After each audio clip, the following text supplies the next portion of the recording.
नमस्कार। आज हम एक बहुत ही दिलचस्प लेख पर बात करने वाले हैं।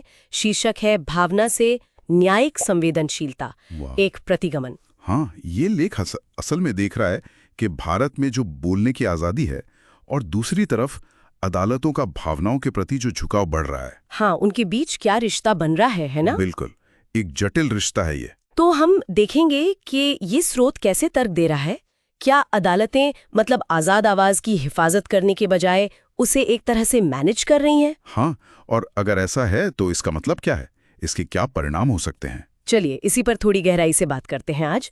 तो लेख का जो मुख्य तर्क है वो ये है कि अदालतें संविधान का जो अनुच्छेद 19(1)(a) है, हाँ, अभिव्यक्ति की स्वतंत्रता वाला। हाँ, उसकी जो मूल भावना है उसे शायद थोड़ा हट रही हैं। मतलब वो सिद्धांत जो कहता है कि कोई बात कितनी भी तीखी हो, बुरी लगे या परेशान करे। हाँ, अब क्या हो रहा है, ऐसा लग रहा है कि अदालतों का ध्यान इस पे ज्यादा है कि क्या कहा गया, बजाय इसके हाँ, कि कहने का हक क्यों जरूरी है। हाँ, और ये सब हो रहा है भावनाओं के नाम पर, नाराजगी, तहजीब। बिल्कुल। इसका एक उदाहरण इलाहाबाद हाई कोर्ट का एक मामला है। अच्छा। हाँ, वो ऑपरेशन सिंदूर के बाद प्रधानमंत्री की आलोचना हुई थी। हाँ हाँ, याद है। तो उस व्यक्ति के खिलाफ जो एफआईआर हुई थी उसे रद्द करने की अर्जी कोर्ट ने खारिज कर दी। और क्या कहा कोर्ट ने? कोर्ट ने कहा कि भाई भावनाओं को इतना बहने नहीं दिया जा सकता कि देश के संवैधानिक पदों पर बैठे लोगों की बदनामी हो। ये तो सोचने वाली बात है।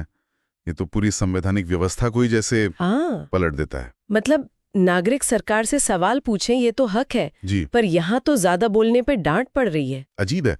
और वो कमल हसन वाला मामला भी कुछ ऐसा ही था शायद। हाँ, कमल हसन विवाद में भी कर्नाटक हाईकोर्ट ने उनकी टिप्पणी, वो कन्नड़ को तमिल की बेटी बताने वाली, हाँ। इस पर कानूनी सही गलत देखने के बजाय उनको सलाह दे दी कि भाई लोगों की भावनाओं का ख्याल करके माफी मांग ले। अरे, मतलब कानूनी तौर पे वो भाषण ठीक था या नहीं ये नहीं देखा। नहीं, फोकस भावनाओं पर चला गया। और ये बात वाकई दिलचस्प है, जब अदालतें खुद कानूनी दायरे में आने वाली बातों के लिए माफी मांगने को कहती हैं। तो एक तरह से वो ये मिसाल कायम कर रही हैं कि बोलने की आजादी इस पर निर्भर करेगी कि बात कितनी पॉपुलर है, कितने लोग नाराज नहीं हो रहे हैं। एग्जैक्टली।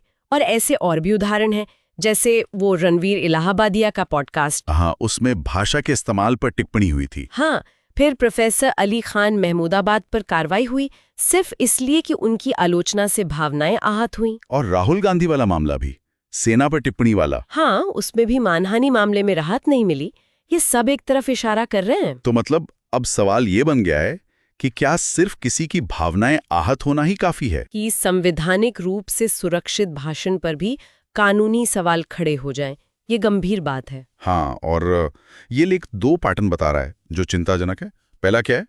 पहला तो ये कि जज्बाती प्रतिक्रियाओं को, मतलब किसी के गुस्से को या नाराजगी को ऐसे देखा जा रहा है जैसे वो कोई कानूनी तौर पर कार्रवाई के लायक नुकसान हो। जबकि ऐसा तो नहीं होना चाहिए। रो का आधार तो कुछ और होता है, जैसे हिंसा भड़कना या बिल्कुल, सार्वजनिक व्यवस्था बिगड़ना, नफरत फैलना, न कि सिर्फ गुस्सा आना या बेइज्जती महसूस होना। और दूसरा पैटर्न ये है कि माफी मांगने और भाषा पर नैतिकता का पहरा बिठाने को, मतलब बढ़ावा देकर, अदालतें असल में नाराजगी और मुकदमेबाजी को ही हवा दे रही हैं। अच्छा, वो कैसे?